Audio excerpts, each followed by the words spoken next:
Dhallywood king megastar Shakib খানের দরদ movie release হয়েছে।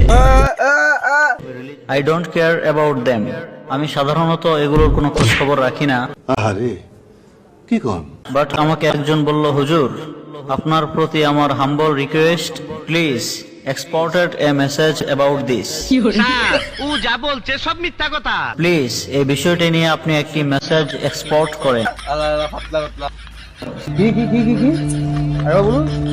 মেসেজ এক্সপোর্ট করেন। আমাদের উদ্দেশ্যে আমি একটা মেসেজ ড্রপ করতে চাই। মেসেজ এক্সপোর্ট করেন। ড্রপ করতে চাই।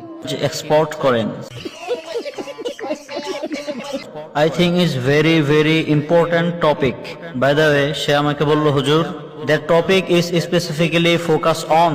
এই মুভিটিতে বিশেষ করে যে বিষয়টিকে ফোকাস করা হয়েছে সেই বিষয়টি হচ্ছে husband wife chemistry, respect, loving and caring. আরে কি কোন? বাট সুবহানাল্লাহ পড়েন। হাজব্যান্ড ওয়াইফের প্রতি যে ভালোবাসা, উদারতা, কেয়ারফুলতা, একে অপরকে বোঝা, এই বিষয়গুলোকে ফোকাস করা হয়েছে। বাংলাদেশের 95% কাপলদের এই একই পেইন, তোর মাথা নষ্ট। এই একই প্রবলেম, এই একই কেস তাদের। চিল্লায় বলেন ঠিক কিনা? একজন আরেকজনের প্রতি কোনো ভালোবাসা নেই, কোনো কেমিস্ট্রি নেই, কোনো রেসপেক্ট নেই, একে অপরকে বুঝতে চায় না। প্রত্যেকটি relationship chemistry, respect, loving and caring, এই বিষয়গুলো লং লাস্টিং রিলেশনশিপকে ডিজার্ভ করে। তোর মাথা নষ্ট।